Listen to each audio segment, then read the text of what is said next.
Info penting, Mimin ingin mengucapkan terima kasih yang sebesar-besarnya kepada semua subscriber Manghua Universe, baik yang belum maupun yang sudah menjadi pelanggan. Berkat dukungan kalian semua, channel ini bisa terus berkembang hingga sejauh ini. Kabar baik, mulai Minggu 1 Juni 2025. Karena ada beberapa request untuk upload 3 kali sehari. Dan setelah dipikirkan beberapa hari terakhir, Mimin sekarang menyediakan sistem berdasarkan level keanggotaan. Silakan cek di link yang ada di deskripsi. Level 1. Upload seperti biasa. 2 kali sehari dan beda beberapa episode dengan yang reguler. Level 2. Upload 2 video. Khusus hari Sabtu dan Minggu upload 3 video plus bebas iklan. Level 3. Upload 3 kali setiap hari. Khusus hari Sabtu dan Minggu 2. Video plus 1 video durasi 80 menit. Level Max. Khusus untuk subscriber yang ingin berbagi lebih. Semua keuntungan level sebelumnya tetap bisa diakses. Sekali lagi, terima kasih banyak atas semua dukungan kalian. Kita lanjut ke ceritanya. Menghadapi wanita bermulut robek yang gila itu, Zhang Yi hanya mengulurkan tangan kanannya dan menjentikkan jarinya. Ruang di depan mata wanita itu langsung terdistorsi, dan sebelum dia sempat mengeluarkan jeritan, tubuhnya telah terpuntir menjadi kabur. Zhang Yi berjalan mendekat dan melihat darah di tanah yang mengeluarkan bau aneh. Bukan seperti darah manusia. Apa sebenarnya makhluk-makhluk ini? Ia mengambil beberapa sampel biologis dan berencana membawanya pulang untuk diteliti oleh Zhou Ke'er. Setelah melakukan semua itu, Zhang Yi melanjutkan perjalanan. Namun, sebelum ia berjalan sejauh 10 meter, suara yang familiar kembali terdengar. Zhang Yi mengerutkan kening dan segera berbalik. Ia melihat bahwa wanita bermulut robek yang baru saja dihancurkan oleh penyucian alam ilahi, ternyata sedang perlahan-lahan memulihkan tubuhnya. Bagaimana bisa begini? Dengan kekuatannya saat ini, jurus itu bisa membunuh bukan hanya hantu, tetapi juga Ipsilon tingkat rendah secara instan, selama mereka tidak memiliki pertahanan yang sangat kuat. Apa sebenarnya makhluk ini? Keraguan yang lebih besar muncul di dalam hati Zhang Yi. Wanita bermulut robek itu sudah mengambil kembali guntingnya dan melesat ke arahnya sambil berteriak. Zhang Yi menghindar dari serangan itu dalam sekejap. Sepasang gunting raksasa itu menutup dengan bunyi dentang, dan jalanan di depan mereka terbelah panjang seperti kain yang disobek. Penyucian alam ilahi kedua dari Zhang Yi pun dilancarkan. Wanita bermulut robek itu kembali tewas seketika tanpa perlawanan. Kali ini, Zhang Yi memilih untuk tidak pergi, melainkan tetap tinggal dan mengamati dengan saksama. Dan benar saja, dalam waktu kurang dari 10 detik, wanita bermulut robek itu bangkit kembali. Apakah dia pengguna kemampuan berbasis aturan? Eksistensi yang tidak bisa dibunuh biasanya karena cara membunuh yang benar belum ditemukan. Zhang Yi tidak terburu-buru dan terus melakukan eksperimen berulang kali. Namun, berapa kali pun ia membunuh wanita bermulut robek itu, hasil akhirnya tetap sama, dia akan selalu bangkit kembali. Hati Zhang Yi semakin tenggelam dalam kegelisahan. Tidak bisa dibunuh? Lupakan, makhluk ini terlalu sulit dihadapi. Lebih baik aku mundur. Zhang Yi tidak mau membuang waktu di tempat ini, jadi dia memilih untuk langsung menembus ruang dan meninggalkan area tersebut. Sesaat kemudian, ia muncul di sebuah blok. Ia pernah datang ke tempat ini di siang hari, dan kala itu sangat ramai, penuh cahaya dan kehidupan, di mana-mana ada lampu dan minuman. Namun di malam hari, jalanan tampak sepi, hanya lampu neon yang berkedip-kedip dan brosur berterbangan di udara. Suara nyanyian menggema tak jauh dari sana. Kali ini, Zhang Yi yang mengambil inisiatif menyerang dari area luar Parade 100 Iblis Malam, dimulai dari beberapa monster kecil dan menyelidiki informasi mereka. Seperti suara kereta lewat terdengar, tikungan jalan tiba-tiba menjadi terang, cahaya merah semakin menyala, dan suara kereta semakin jelas. Sebuah roda raksasa setinggi lebih dari 5 meter muncul di hadapan Zhang Yi. Di roda itu menyala api yang berkobar hebat, dan tepat di tengah roda terdapat wajah hantu yang terdistorsi. Tatapan mata wajah hantu itu menangkap bayangan Zhang Yi di jalan. Lalu roda itu berputar cepat dan menggulung ke arah Zhang Yi. Sistem cerdas langsung memberikan analisis kepada Zhang Yi tentang makhluk itu. Monster di hadapan kita adalah monster besar dari Neon, Rinnerudo. Oh, begitu rupanya? Itu. Dengan suara shoot, api besar menyembur dari roda itu dan langsung menutupi seluruh jalan. Zhang Yi membuka gerbang dimensi dan menyedot seluruh api itu ke dalam ruang asing. Kemudian, serangan balik penuh.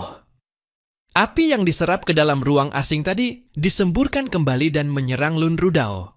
Wajah Lun Rudao sempat terlihat bingung, seolah tidak menyangka bahwa serangannya akan mengenai dirinya sendiri. Di tengah kobaran api yang menyala, ia melaju ke arah Zhang Yi dengan kekuatan dahsyat. Boom! Zhang Yi tidak berkata apapun. Gelang hakim suci di tangan kanannya berubah menjadi pedang, dan ia menebaskannya ke arah Lun Rudao. Kekuatan kegelapan dari kehampaan berubah menjadi sabit bulan raksasa. Untuk mencegah kehancuran besar, Zhang Yi memusatkan kekuatannya. Jika tidak, satu tebasan ini bisa menghancurkan segalanya dalam radius 10 mil. Namun, bahkan dengan pengendalian itu, kekuatannya tetap luar biasa. Tubuh Lun Rudao yang melaju gila itu terbelah dua dari tengah. Roda itu hancur berkeping-keping, berubah menjadi potongan kayu yang terbakar dan berserakan di tanah. Zhang Yi berjalan perlahan mendekat sambil menggenggam pedang di tangannya. Tak lama kemudian, potongan kayu itu melompat seperti punya nyawa dan kembali membentuk roda api yang utuh. Zhang Yi menghembuskan napas berat. Sepertinya atribut abadi bukan hanya milik wanita bermulut robek. Mungkin ratusan hantu yang berkeliaran di malam hari ini memang tidak bisa dibunuh. Aku harus menemukan sumbernya. Pasti ada sesuatu yang mengendalikan mereka. Lun Rudao kembali melaju ke arah Zhang Yi dengan dahsyat. Api membakar seluruh jalanan dan gelombang panasnya begitu menekan. Sret! Zhang Yi kembali menebas roda Dao hingga hancur berkeping-keping, lalu menghilang seketika. Sementara itu, Deng Shentong dan yang lainnya juga tidak tinggal diam. Mereka berada di pinggir kabut tebal Kastel Edo dan juga sedang berusaha menyelidiki segala kemungkinan.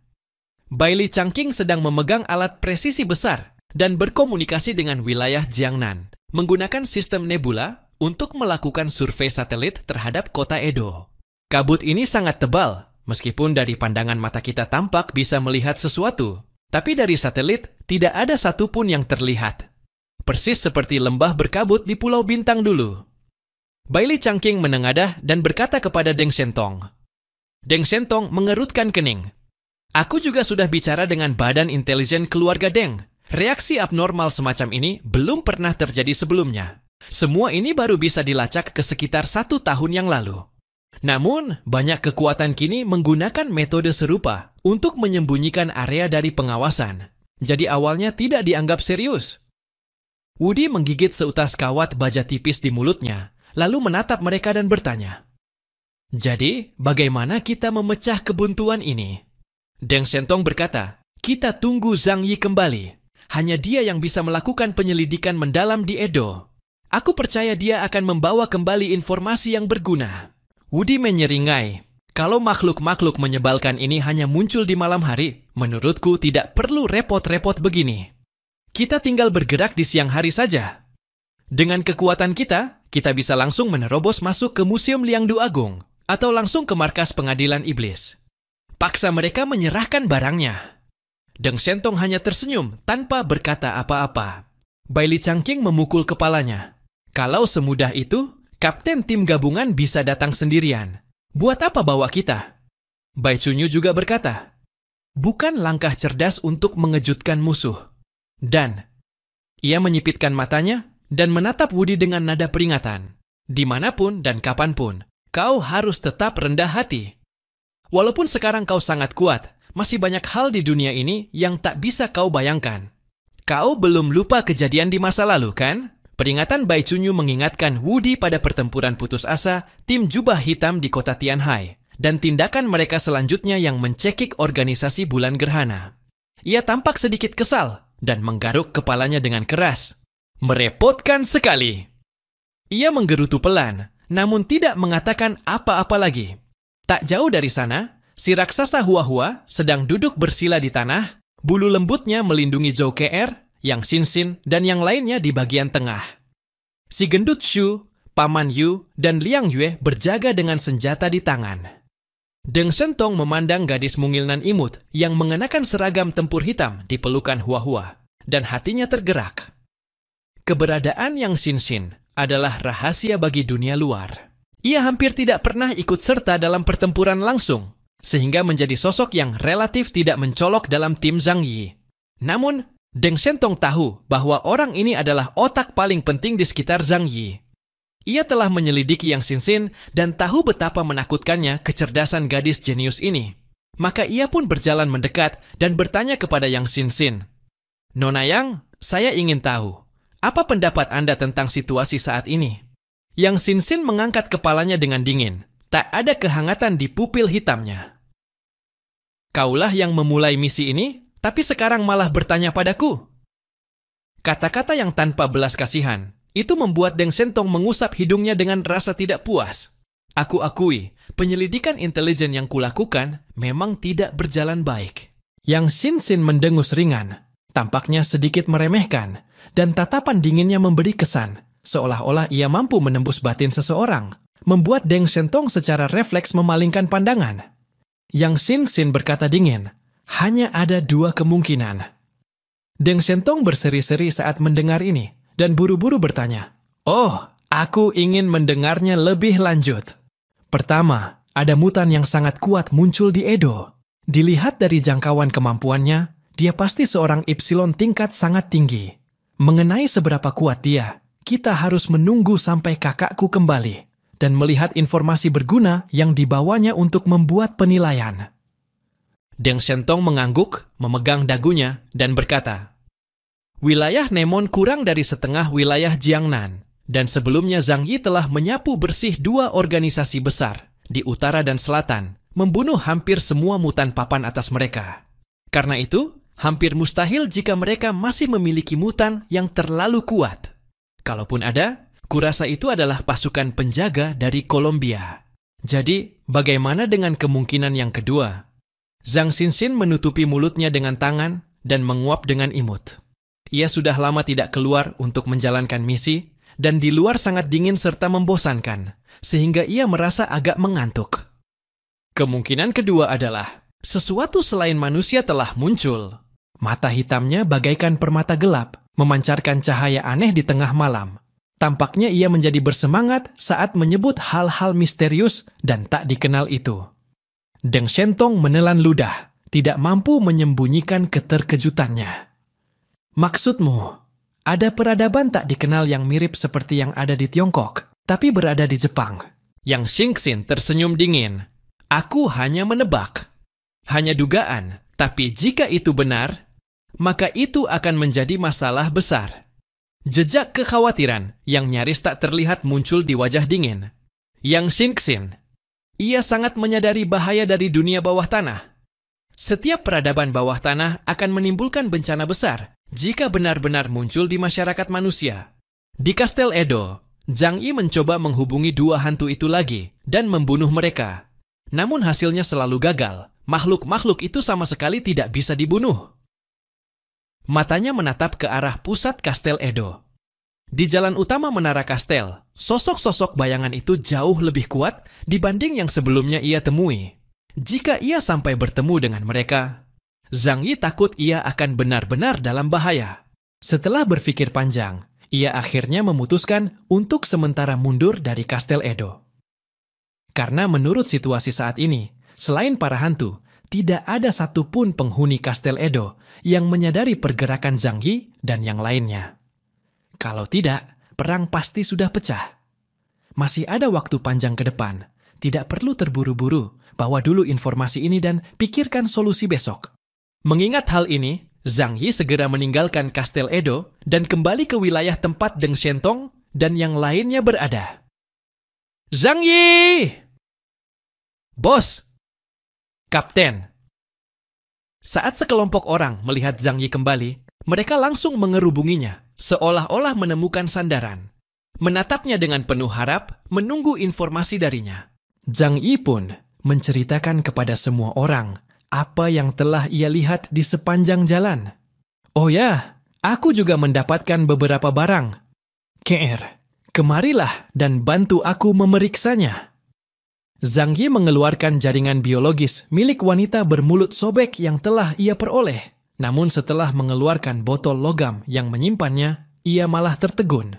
Itu jelas sesuatu yang ia masukkan sendiri, tapi sekarang sudah menghilang. Ini benar-benar merepotkan. Zhang Yi mengernyit. Ia tidak bisa memahami situasinya, kecuali jika ia benar-benar telah bertemu dengan hantu dari era Edo di Jepang. Yang lain saling berpandangan, namun Zhang Yi berkata, "Mari cari tempat untuk beristirahat terlebih dahulu. Lalu tunggu sampai fajar. Juga, kalian bergiliran berjaga dan awasi keadaan di Kastel Edo malam ini." Semua orang mengangguk, secara alami dipimpin oleh Zhang Yi. Jadi, Baili Changqing dan Wudi bertugas berjaga lebih dulu, lalu akan digantikan oleh Paman Yu dan si gendut Shu nanti. Sangat mudah untuk menemukan bangunan tempat tinggal yang terbengkalai di luar Kastel Edo. Bai Chunyu melakukan beberapa penyesuaian untuk menghalangi cahaya, lalu Deng Shentong menyalakan lampu. Waktu baru saja lewat pukul 7 malam, dan malam masih panjang. Semua orang duduk bersama, menyalakan lampu pemanas di tengah, dan mulai membahas langkah selanjutnya. Jelas tidak aman di malam hari. Makhluk-makhluk itu akan menemukan aroma manusia hidup. Penduduk Kastel Edo dipastikan masih hidup, tetapi mereka telah diberi semacam kemampuan oleh mutan yang kuat. Mereka bisa berada dalam kondisi mati suri di malam hari dan tidak akan diserang oleh hantu. Sedangkan untuk hantu-hantu yang berkeliaran di malam hari, kita belum bisa memastikan apa mereka sebenarnya. Tapi mereka jelas bukan makhluk hidup. Zhang Yi mengusap alisnya. Saat ia mengatakan ini, ia sendiri tidak tahu bagaimana cara menjelaskan semua yang dilihatnya hari ini. Ia pernah menghadapi hal-hal aneh di masa lalu. Namun, walau ia menghormati makhluk halus dan dewa-dewa, ia sebenarnya tidak benar-benar mempercayainya. Namun, semua yang ia lihat malam ini mulai menggoyahkan pandangan dunia dalam dirinya. Zhou Ke'er mendekati Zhang Yi dengan sedikit ketakutan, memeluk lengannya, dan tubuhnya yang lembut memberinya rasa hangat dan nyata. Sebagian kegelisahan di hatinya juga teredam oleh hal itu. Bai Chunyu mengusap dagunya dan berkata dengan lirih, "Maksudmu, kita benar-benar melihat hantu?"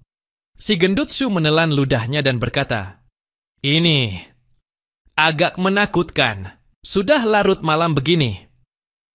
Ia memandang semua orang, mencoba mencari penjelasan. Hei, apa ada yang benar-benar percaya kalau hantu itu ada di dunia ini?" Zhang Yi menatapnya. "Kalau begitu, bisakah kau jelaskan tentang reinkarnasi dalam sekte Tantra? Manusia mengetahui kurang dari 1% dari dunia ini. Saat menghadapi hal yang tidak diketahui, kita harus selalu merasa takjub dan berhati-hati." Deng Shentong berkata, "Apa yang disebut jiwa mungkin adalah entitas spiritual. Kelahiran makhluk asing telah membuat kita melihat kemungkinan akan hal ini. Oleh karena itu, tidak mustahil bahwa beberapa makhluk kuat dalam sejarah tetap eksis sebagai tubuh spiritual setelah kematian, atau yang kita sebut sebagai pikiran pasca kematian." Zhang Yi memandangnya dan berkata, "Jika apa yang kau katakan itu benar, maka mereka adalah roh terikat bumi dari Edo. Premis dari keberadaan mereka adalah bahwa mereka bisa memperoleh energi dari tanah ini." Ia tiba-tiba memiringkan kepalanya dan menopang dagunya dengan satu tangan. Setelah semua pembahasan ini, semua ini tetaplah hanya tebakan kita. Terlalu banyak hal yang tidak kita ketahui di dunia ini, dan kita tidak punya cukup waktu untuk menyelidikinya secara mendalam. Sekarang, kita hanya perlu mendapatkan apa yang kita inginkan. Adapun masalah Edo, biarkan orang Jepang menyelesaikannya sendiri. Deng Shentong mengangguk. "Benar, kita tidak perlu membuat masalah ini menjadi terlalu rumit." Ia menundukkan kepala dan merenung sejenak, lalu berkata kepada Zhang Yi, "Menurutku, kita bisa mengamati pergerakan mereka malam ini. Jika tidak ada penyimpangan besar, maka Edo akan kembali ke kondisi semula setelah fajar. Saat itulah, kita bisa mempertimbangkan untuk mengubah waktu aksi kita." Fetishu bertanya, "Maksudmu melakukannya di siang hari?" "Tentu saja," kata Deng Shentong sambil tersenyum. "Tidak, Fetishu." Fetishu hampir tersandung dan jatuh ke tanah. "Serius, malam itu sangat berbahaya, Kenapa tidak menunggu sampai siang hari? Deng Shentong menyilangkan tangan dan berkata dengan sangat serius, siang hari belum tentu lebih aman daripada malam hari. Sejak kita muncul, kita belum bersentuhan dengan siapapun dari pengadilan iblis, penguasa neon saat ini. Meskipun kita bisa berilusi bahwa mereka belum menemukan nilai asli dari harta nasional Xin Shue, kita tidak bisa menggantungkan semua harapan kita pada hal itu. Ia menarik napas dalam-dalam. Bersiaplah untuk kemungkinan konflik dengan mereka, tapi sebisa mungkin hindari bentrokan langsung. Setidaknya, kita harus bertarung setelah kita mendapatkan apa yang kita inginkan. Dan jika kita bergerak di siang hari, kemungkinan besar kita akan ketahuan. Ketika saatnya tiba, pengadilan iblis dan pasukan mutan Columbia akan bergerak bersama. Menurutmu, apakah kita bisa mengalahkan mereka? Ia menatap Zhang Yi dan mengangkat tangan. Tentu saja, kita punya Zhang Yi di sini. Jadi kita masih punya peluang untuk melarikan diri. Tapi jika kita melakukannya, operasi ini akan gagal total. Zhang Yi melihat senyum lembut di wajah Deng Shentong dan mencibir tidak setuju. Berhenti memujiku. Kalian memberiku gelar, pertahanan mutlak. Tapi adakah sesuatu di dunia ini yang benar-benar mutlak? Begitu banyak pahlawan di dunia. Sehebat apapun Zhang Yi, ia tidak berani bersikap sombong dan menganggap tidak ada yang bisa menyentuhnya. Siapa yang tahu, apakah suatu hari nanti akan muncul seseorang yang bisa menahan kemampuannya? Namun, ada satu hal lagi yang harus kita pertimbangkan. Yang Xin berbicara kepada Zhang Yi. Xin, katakan apa yang kau pikirkan. Zhang Yi menoleh. Ekspresi yang Xin sangat berhati-hati dan ia berbicara dengan lembut. Angkatan Laut Columbia telah ditempatkan di Pelabuhan Neon dan armada laut mereka adalah kekuatan paling kuat di Angkatan Laut Columbia. Tidak berlebihan jika dikatakan bahwa armada laut menguasai Jepang, jadi Columbia pasti mengetahui situasi di Edo. Tapi kita tidak menemukan adanya gerakan dari mereka. Deng Shentong menyilangkan tangan, memikirkan dengan hati-hati apa yang dikatakan Yang Xin dan berkata dengan serius, maksudmu mengatakan bahwa situasi Edo saat ini mungkin disebabkan oleh Columbia? Zhang Yi menunduk dan berkata perlahan, atau mungkin semua yang terjadi di sini diizinkan oleh Columbia. Ada konspirasi besar yang tersembunyi di dalamnya. Yang Xin mengangguk. Jika insiden Edo benar-benar berkaitan dengan dunia misterius dan Columbia dengan jelas mengetahuinya, maka itu akan menjadi masalah besar bagi kita. Setelah mengatakan ini, ia mengangkat kepala dan seberkas kegembiraan muncul di matanya. Tapi risiko selalu datang bersama dengan peluang. Kakak, ini mungkin bukan hal buruk. Zhang Yi menurunkan pandangan dan tersenyum. Kurasa aku tahu apa yang ingin kau katakan. Kakak, katakan apa pendapatmu? Yang Xin mendekat dengan senyum, menatap Zhang Yi dengan mata berbinar. Deng Shentong dan Bai Chunyu memandang adegan ini dengan tidak senang. Sikap Yang Xin terhadap Zhang Yi dan yang lainnya sangat buruk. Saat berbicara dengan mereka, ia seperti gunung es. Tetapi saat menghadapi Zhang Yi, ia langsung berubah menjadi gadis manis. Zhang Yi menggosok-gosokkan jari-jarinya. Matanya bersinar seperti bintang. Sikap Columbia terhadap Neon selalu untuk mengendalikan dan menjadikannya pion mereka. Jadi, mereka tidak akan pernah mengizinkan Neon memiliki kekuatan yang tidak bisa mereka kendalikan. Dengan kata lain, bahkan jika organisasi Yumoting atau kekuatan besar yang menyebabkan insiden Edo memang ada, itu pasti dalam jangkauan kendali armada laut. Setidaknya, tidak akan terlalu mengancam mereka. Dengan begitu, kekuatan mereka tidak akan terlalu besar. Dengan demikian, kita bisa lebih baik memperkirakan sejauh mana kekuatan mereka.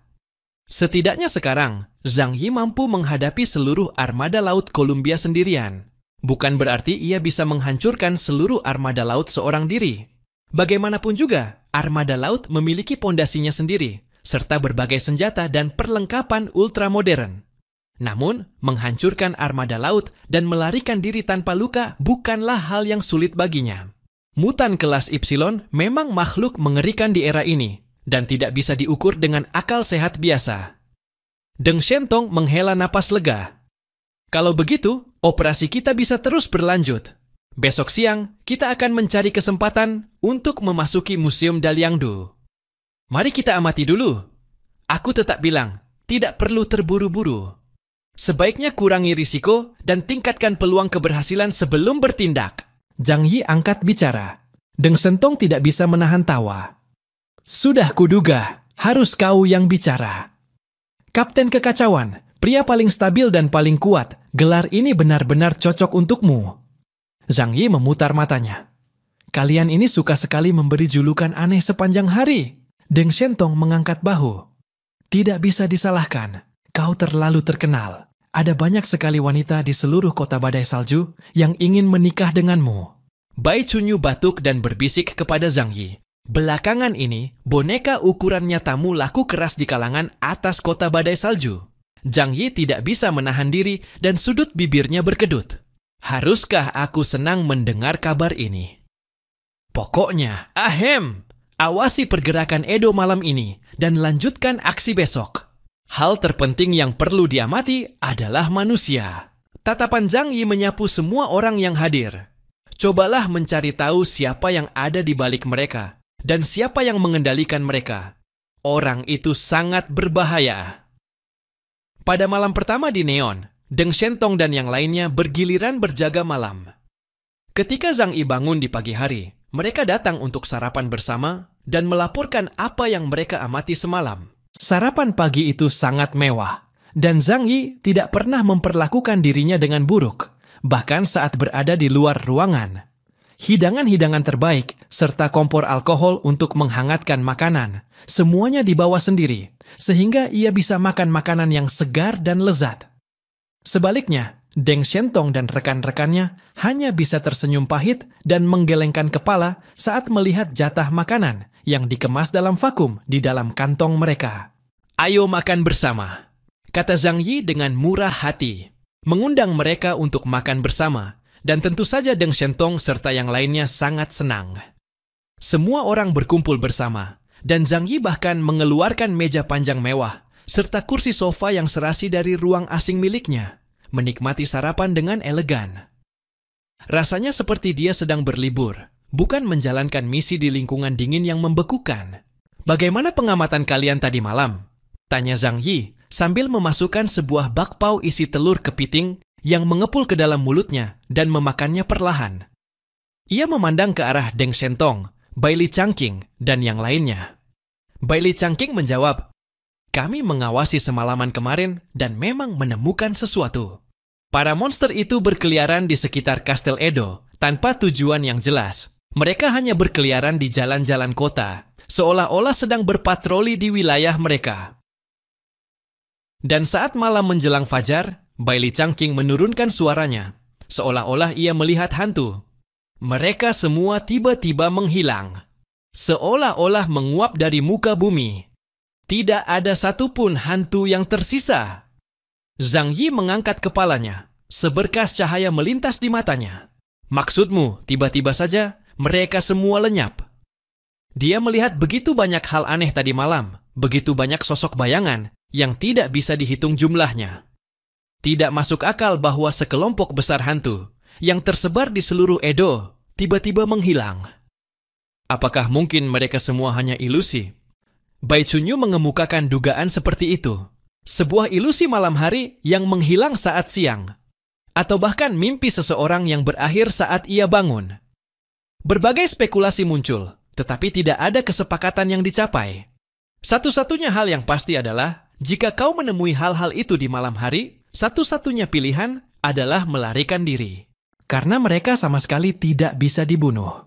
Zhang Yi menghabiskan tegukan terakhir susu kedelnya, meletakkan mangkuk dan sumpitnya, lalu berkata, hari ini kita masuk lagi ke Kastel Edo untuk menyelidiki.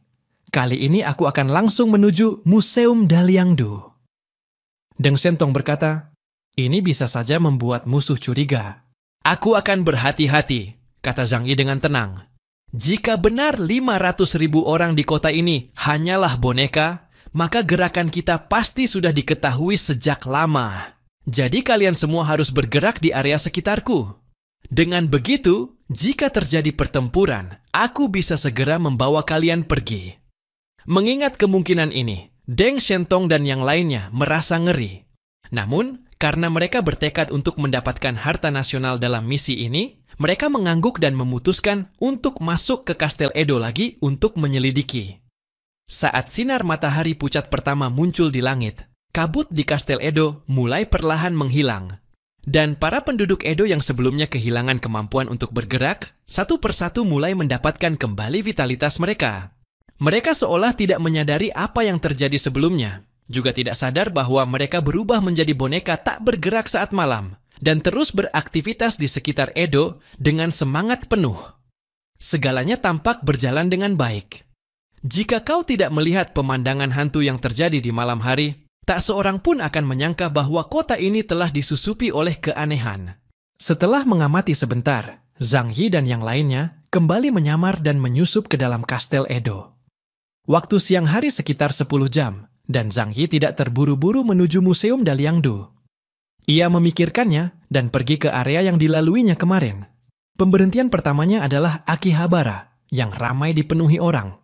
Lampu-lampu neon kota berkedip terang. Berbagai foto promosi permainan dan gambar lucu dari dua monyet tulang belakang muncul di tempat paling mencolok di gedung.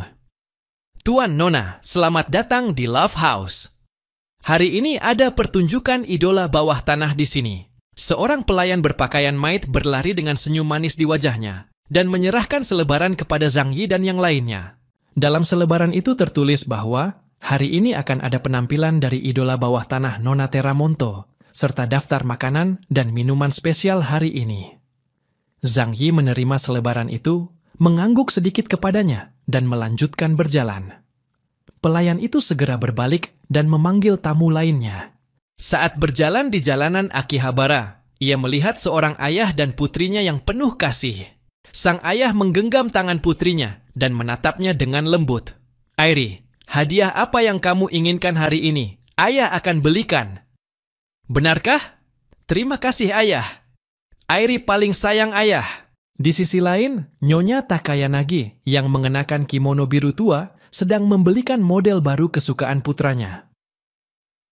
Ambulans datang dengan tergesa. Dr. Hirasaka tengah menyelamatkan pasien dengan cemas, sementara Nona Nanase yang mengenakan seragam perawat merah muda memasangkan masker oksigen pada pasien. Zhang Yi menyaksikan semua itu dengan dingin, sementara mata Zhou Ke membelalak. Ini. Ia menurunkan suaranya dan berkata kepada Zhang Yi, "Kenapa rasanya aku pernah melihat semua ini kemarin?" "Ya, ini memang pengulangan dari kemarin," bisik Zhang Yi juga. Orang-orang ini hidup dengan cara yang sama. Seolah-olah mereka seperti robot yang ditanamkan program tertentu. Jika bukan karena dia mengunjungi tempat ini untuk kedua kalinya, ia tak akan pernah membayangkan pemandangan seperti ini. Di balik penampilan harmonis Kastel Edo, tersembunyi rahasia yang mengerikan. Apakah mereka masih hidup? Saat Zhou Ke mengucapkan itu, suaranya sedikit bergetar. Bagaimana mungkin manusia hidup seperti mesin? Namun Zhang Yi menjawab dengan yakin, "Tidak, mereka semua masih hidup." Ia telah memverifikasi hal itu kemarin, karena ia sendiri yang membedah tubuh seorang anak laki-laki dan melihat darah merah cerah mengalir darinya. Mengingat hal itu, Zhang Yi tiba-tiba mengangkat kepala. "Ayo kita pergi ke tempat lain untuk melihat-lihat." Ia membawa Zhou Ke dan Yang Xin ke tempat yang gelap, dan setelah memastikan tidak ada orang di sekitar, ia mengaktifkan kemampuannya dan berpindah menuju tempat yang ia kunjungi kemarin. Tak lama kemudian, ia tiba di kawasan permukiman dekat Menara TV Edo dan menemukan bangunan rumah tunggal dari kemarin. Zhang Yi dan kedua rekannya muncul di depan pintu terlebih dahulu. Setelah berpikir sejenak, Zhang Yi tidak memilih untuk mengetuk pintu, melainkan menyelinap masuk terlebih dahulu. Karena pernah ke sini kemarin, ia sangat familiar dengan tata letaknya. Jadi, ia menyuruh Yang Xin dan Zhou Ke tetap di halaman sementara ia masuk ke dalam rumah.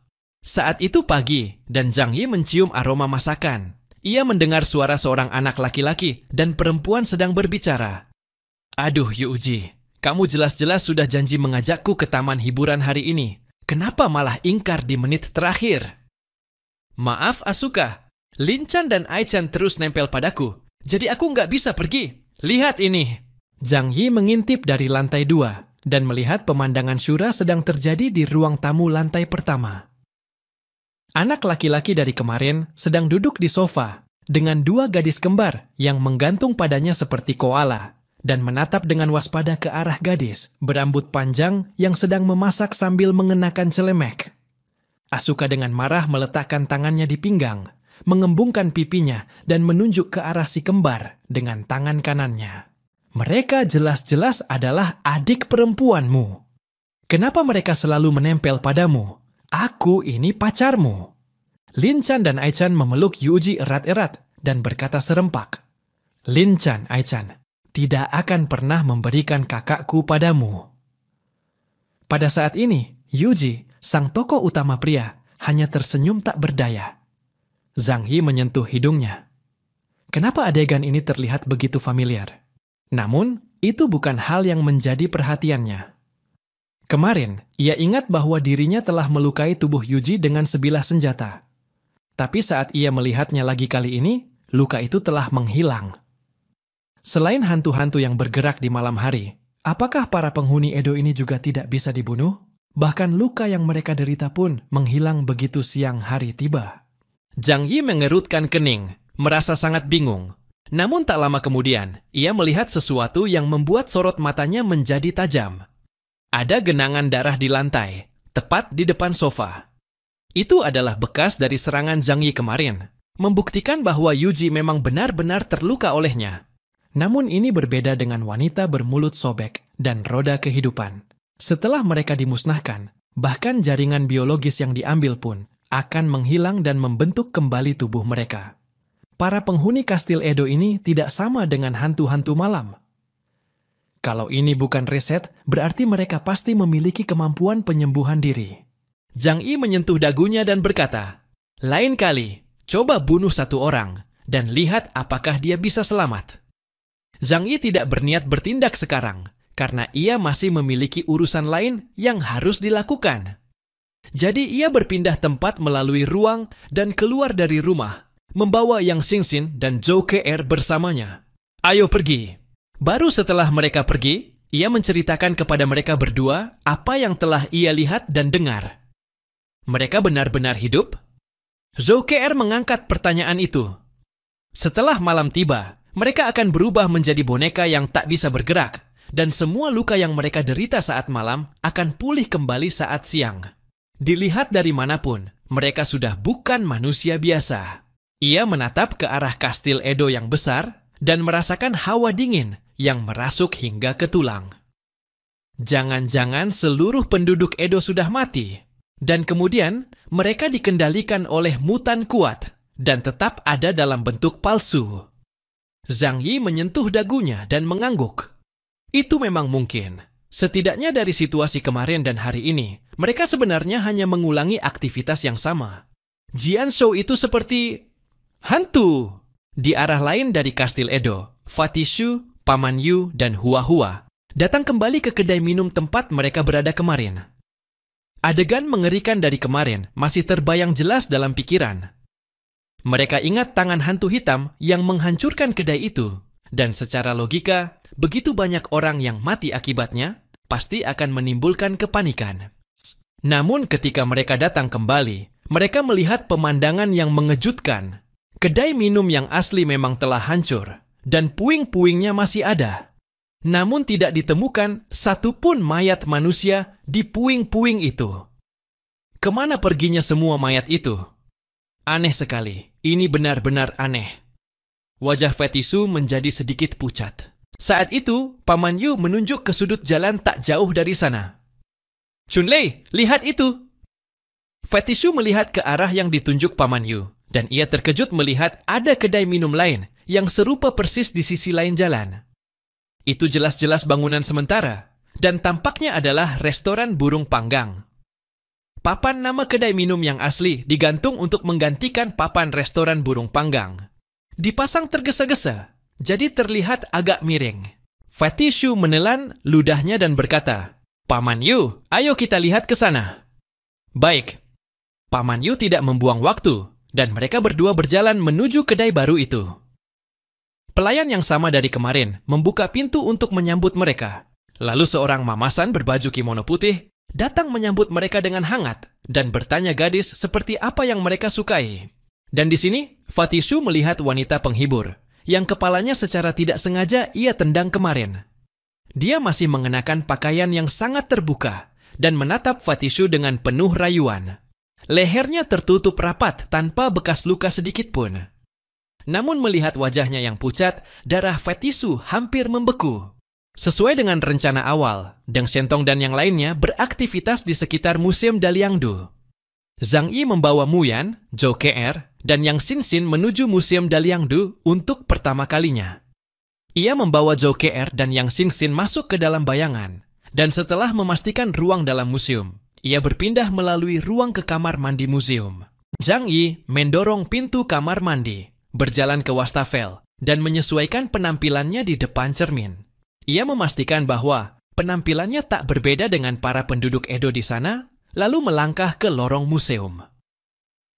Museum Nasional Daliangdu adalah salah satu museum terbesar di Jepang. Museum ini memamerkan banyak artefak kuno dari Jepang dan barang-barang yang dikumpulkan dari luar negeri. Di antaranya, cukup banyak yang berasal dari kerajaan Huaxu. Zhang Yi berpura-pura tenang dan berjalan ke dalam ruang pameran. Menurut peta, ada satu area khusus yang memamerkan benda-benda budaya dari kerajaan Huaxu. Pada siang hari, cukup banyak wisatawan di sini, dan di mana-mana terdengar suara orang mengomentari artefak yang dipajang. Zhang Yi berjalan perlahan, tidak terburu-buru. Banyak artefak di sana yang belum pernah ia dengar, tetapi ia bisa langsung mengenali bahwa benda-benda itu berasal dari kerajaan Huaxu.